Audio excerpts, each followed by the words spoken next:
বাংলাদেশ ভারতের সম্পর্কের টানাপোড়েনের মধ্যে দুই দেশের সীমান্তে উত্তেজনা বেড়েই চলেছে। সীমান্তে বিভিন্ন এলাকায় কাঁটাতারের বেড়া নির্মাণ করতে চাইছে ভারতের সীমান্তরক্ষী বাহিনী বিএসএফ।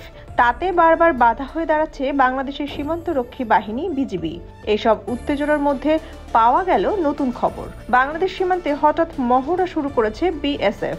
10 দিনের এই মহড়ার নাম দেওয়া হয়েছে অপস অ্যালার্ট। 22 জানুয়ারি থেকে শুরু হওয়া এই মহড়া চলবে আগামী 31 জানুয়ারি পর্যন্ত। ভারতে প্রজাতন্ত্র দিবস উদযাপন উপলক্ষে সীমান্ত নিরাপত্তা জোরদার করার লক্ষ্যেই এই মহড়া শুরু হয়েছে বলে দাবি ভারত সরকারের। বিএসএফ এর পক্ষ থেকে দেওয়া এক বিজ্ঞপ্তিতে বলা হয়েছে, বাংলাদেশের বর্তমান পরিবর্তিত পরিস্থিতির প্রেক্ষাপটে ভারতের আসন্ন 76তম প্রজাতন্ত্র দিবস উপলক্ষে এই পদক্ষেপ নেওয়া হয়েছে।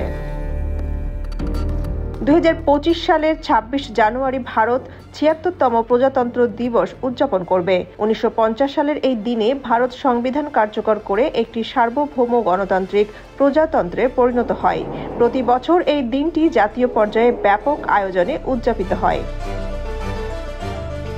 বিজ্ঞপ্তিতে আরও বলা হয়, বাংলাদেশ ভারত 4096 কিলোমিটার দীর্ঘ সীমান্ত জুড়ে বিএসএফ এর সব ফিল্ড ফরমেশন অপস অ্যালার্ট মহড়া শুরু করেছে। সীমান্ত নিরাপত্তা আরও জোরদার এবং সীমান্ত চৌকিগুলো আরও শক্তিশালী করতেই এই মহড়ার সময় সীমান্তে টহল ও অন্যান্য নিরাপত্তা কার্যক্রম জোরদার করা হবে।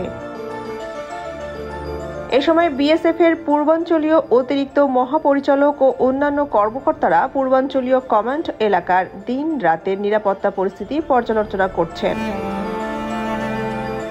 দক্ষিণবঙ্গ সীমান্তে বিএসএফ এর অপারেশনাল প্রস্তুতি এবং কৌশলগত মোতায়েন তদারকি করতে অতিরিক্ত মহাপরিচালক রবি গান্ধী সীমান্ত এলাকা পরিদর্শন করছেন। তিনি সকল ফিল্ড ফরমেশনকে বিশেষভাবে নদী সীমান্ত এবং যেখানে কাঁটাতারের বেড়া নেই সেসব এলাকায় নিরাপত্তা আরও জোরদার করার নির্দেশ দিয়েছেন।